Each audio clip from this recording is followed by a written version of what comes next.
আসসালামু আলাইকুম রহমতুল্লাহি বারাকাতুহু। তানজিমুল ইনসাফ ক্যাডেট মাদ্রাসা নিবেদিত ইসলামকে জানি আয়োজনে আপনাদের সকলকে স্বাগত জানাচ্ছি।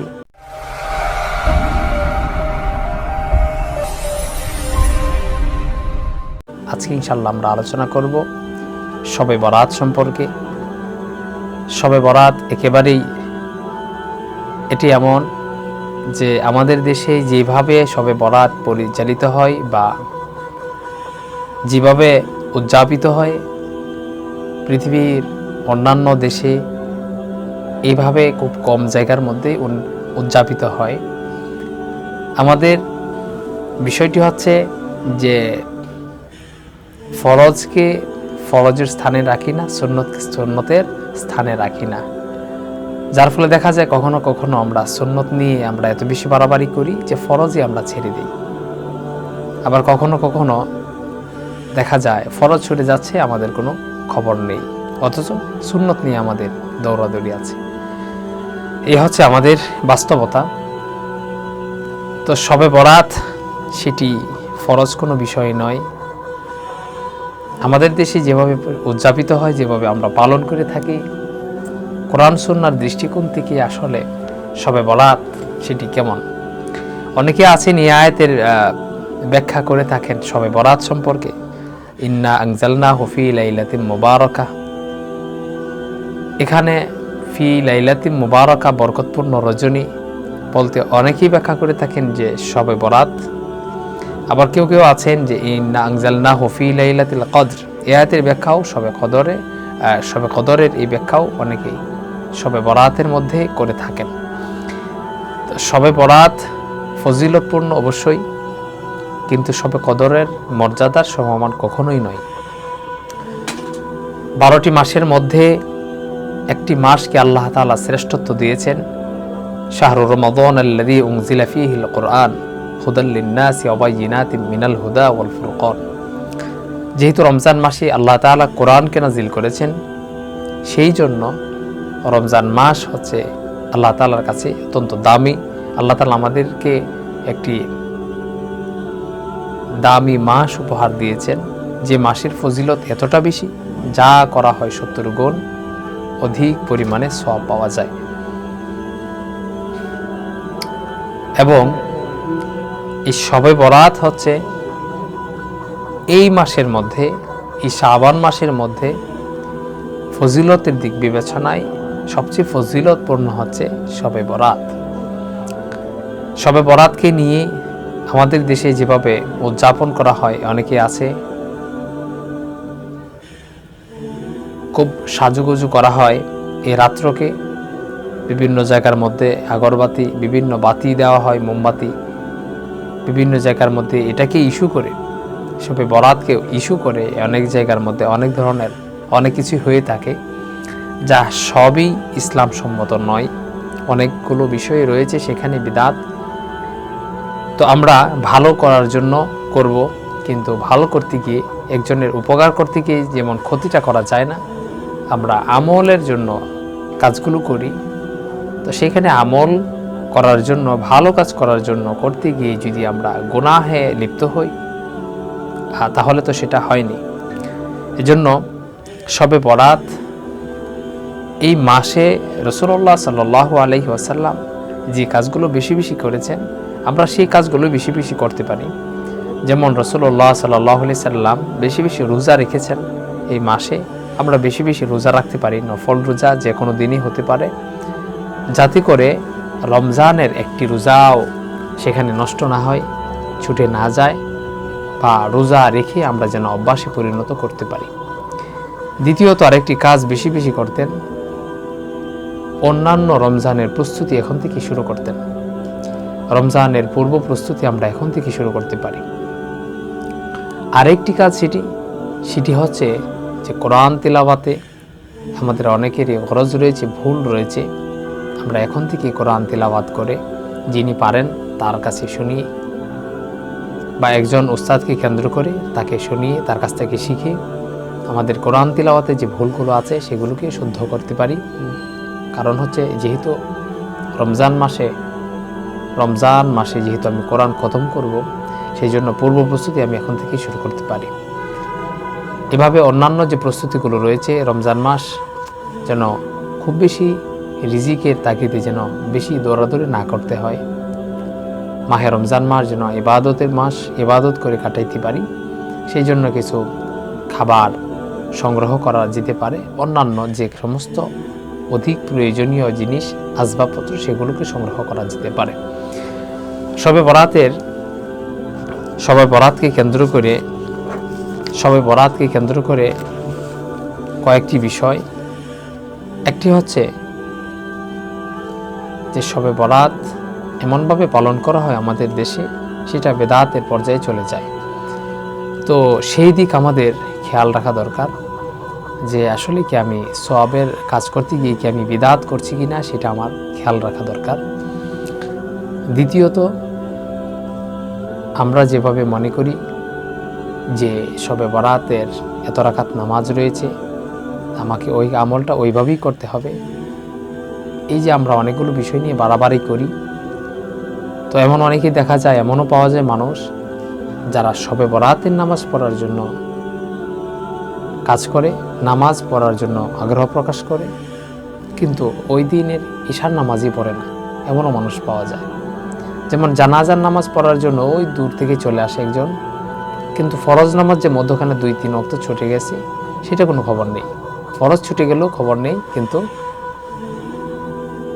জানাজার নামাজ তাকে পড়তে হবে, জানাজার নামাজ পড়তেই হবে। এই ধরনের কিছু কাজ আমরা করে থাকি যা বাড়াবাড়ি হয়। এই জন্য আমাদের খেয়াল রাখা দরকার। আবেগের বশত হয়ে সমস্ত ইবাদত নয়, ইবাদতের ক্ষেত্রে আমাকে সচেতন থাকতে হবে। তো শবে বরাত সম্পর্কে যে সমস্ত বিষয়, এর মধ্যে একটা বিষয়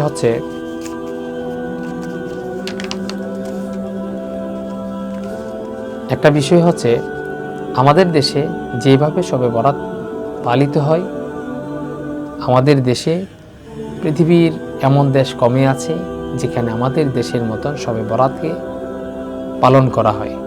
আমাদের দেশে যেমন হালুয়া রুটি থেকে শুরু করে মসজিদে আলোক সজ্জা পর্যন্ত এবং বিভিন্ন জায়গার মধ্যে আগরবাতি, মোমবাতি, বিভিন্ন কিছু লাগিয়ে সেটাকে আলাদাভাবে একটি উৎসবের মতন পালন করা হয়।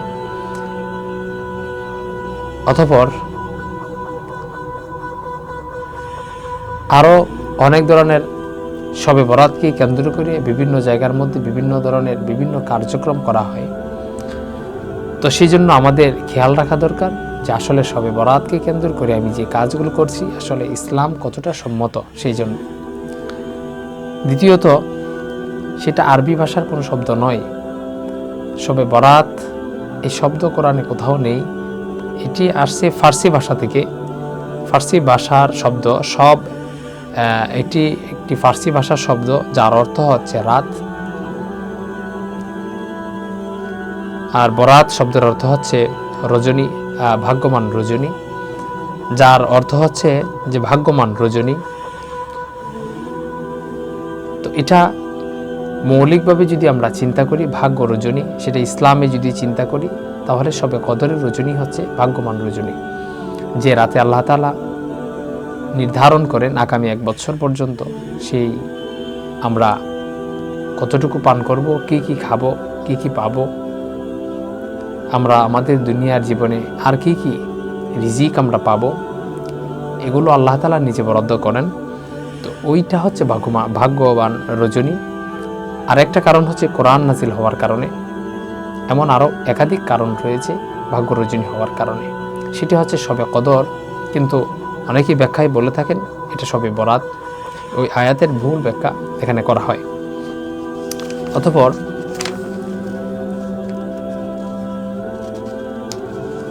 অতঃপর এমন আরও কয়েকটি বিষয় রয়েছে, যেমন শবে বরাতের ইতিহাস। এটি একটি বিশেষ রাতের ব্যাপারে কোরআনে কোনো কথা বলা হয়নি। এটি এত গুরুত্বপূর্ণ আমরা বলি, অথচ কোরআনে সরাসরি এই ব্যাপারে কোনো আয়াতই নেই। তবে সিয়াসিত্তা বা বিশুদ্ধ 6খানা হাদিস গ্রন্থে গ্রন্থের কোনো কোনো হাদিসে এই রাতের বিশেষত্ব নির্দেশকে হাদিস বর্ণিত রয়েছে, অর্থাৎ মধ্য রজনী সম্পর্কে বলা হয়েছে হাদিস শরীফে। তো কোরআনে সরাসরি নেই। আর দ্বিতীয়ত হচ্ছে যে মধ্য রজনী এটাকে বোঝানো হয়েছে, তো যাও আছে, কিন্তু আমরা যেভাবে মনে করি, আমরা যেভাবে পালন করি ওইভাবে হাদিসেও নেই। অতঃপর শবে বরাতের ফজিলত সেটি হচ্ছে, হযরত আয়েশা সিদ্দিকা রাদিয়াল্লাহু তাআলা আনহা বলেন, একবার রাসূলুল্লাহ সাল্লাল্লাহু আলাইহি সাল্লাম নামাজে দাঁড়ালেন এবং এত দীর্ঘ সিজদা করলেন যে আমরা ধারণা করলাম যে তিনি মৃত্যুবরণ করেছেন কিনা সে নিয়ে তিনি চিন্তিত হলেন। আমি তখন উঠে তার পায়ের বৃদ্ধাঙ্গুলির নাড়া দেখলাম, অর্থাৎ নাড়াচাড়া হচ্ছে, তার বৃদ্ধাঙ্গুলি নড়ল। তিনি সিজদা থেকে উঠলেন এবং নামাজ শেষ করে আমাকে লক্ষ্য করে বললেন, হে আয়েশা, তোমার কি এ আশঙ্কা হয়েছে যে আল্লাহ তার রাসূল সাল্লাল্লাহু আলাইহি সাল্লাম তোমার হক নষ্ট করবেন? আমি বললাম, তা নয়। অতঃপর, ইয়া রাসূলুল্লাহ সাল্লাল্লাহু আলাইহি সাল্লাম, আপনার দীর্ঘ সিজদা দেখে আমার আশঙ্কা হয়েছিল যে আপনি মৃত্যুবরণ করেছেন কিনা। অতঃপর নবীজি সাল্লাল্লাহু আলাইহি সাল্লাম বললেন, তুমি কি জানো যে এটা কোন রাত? তখন তিনি বললেন যে আল্লাহ ও আল্লাহর রাসূলের ভালোই, আল্লাহ ও আল্লাহর রাসূলই ভালো জানেন। অতঃপর তিনি বললেন, তখন নবীজি সাল্লাল্লাহু আলাইহি সাল্লাম বললেন, এটা হলো অর্ধ শাবানের রাত। এ রাতে আল্লাহ তাআলা তার বান্দাদের প্রতি বিশেষ সুযোগ দেন। এই ধরনের কয়েকটি হাদিস রয়েছে, কিন্তু বিভিন্নভাবে এই সুসজ্জিত করে তোলা এবং ভাগ্য রজনী নির্ধারণ করা এবং আরও বিভিন্ন যে বিষয়গুলো রয়েছে সেগুলো তো এখানে বলা হয়নি। যাই হোক, অতঃপর শবে বরাত সম্পর্কে আরও যে কয়েকটি বিষয় রয়েছে সেটি হচ্ছে যে শবে বরাতের যে গুরুত্ব সে সম্পর্কে শাবান মাসের 14 তারিখ দিবাগত রাত যা শবে বরাত নামে পরিচিত, এ রাতের মাহাত্ম্য অপরিসীম। এ রাতে আল্লাহ তাআলা তার সকল বান্দার প্রতি বিশেষ রহমত বর্ষণ করেন। এ রাতে আল্লাহর দরবারে বান্দার আমল সমূহ পেশ করা হয়। এ রাতে বিশেষ ধরনের অপরাধী ছাড়া, অর্থাৎ বিশেষ অপরাধী বলতে আল্লাহ তাআলার সাথে শিরিক করেছে এমন অপরাধী ছাড়া বাকি সবাইকে মাফ করে দেওয়া হয়। কিন্তু মন প্রাণ থেকে তওবা না করা পর্যন্ত কিছু অপরাধীকে কখনোই মাফ করা হয় না। এই ধরনের বিভিন্ন কথা সেখানে বলা আছে। অতঃপর শবে বরাতের আরও যে কয়েকটি গুরুত্বপূর্ণ বিষয় রয়েছে সেই বিষয়গুলো হচ্ছে যে শবে বরাত, সেখানে আমরা কি কাজ আমরা করতে পারি, কি কাজ আমরা না করতে পারি, বা কি কাজ আমরা বর্জন করতে পারি। ইশার নামাজের পর আমরা 2 রাকাত করে যে জয় রাকাত পারি আমরা পড়তে পারি। তো অবশ্যই আমার খেয়াল রাখতে হবে যে সেটা ইশার নামাজের যে ফরজ 4 রাকাত, এই ফরজের চেয়ে বেশি গুরুত্বপূর্ণ নয়। আমরা ফরজকে ফরজের স্থানে রাখতে হবে, আমাদের নফলকে নফলের স্থানে রাখতে হবে, সুন্নতকে সুন্নতের স্থানে রাখতে হবে। আর আমরা যদি এটি করি যে নফলকে যদি ফরজের চেয়ে বেশি গুরুত্ব দেই, প্রধান করি, তাহলে কিন্তু আমরা দুটাই হারাবো। আল্লাহ তাআলা আমাদের সকলকে নফলকে নফলের স্থানে, ফরজকে ফরজের স্থানে, ওয়াজিবকে ওয়াজিবের স্থানে যথাযথভাবে বুঝে সঠিক আমল করার আল্লাহ আমাদের সকলকে তৌফিক দান করুন। আমিন। আসসালামু আলাইকুম ওয়া রাহমাতুল্লাহি ওয়া বারাকাতুহু।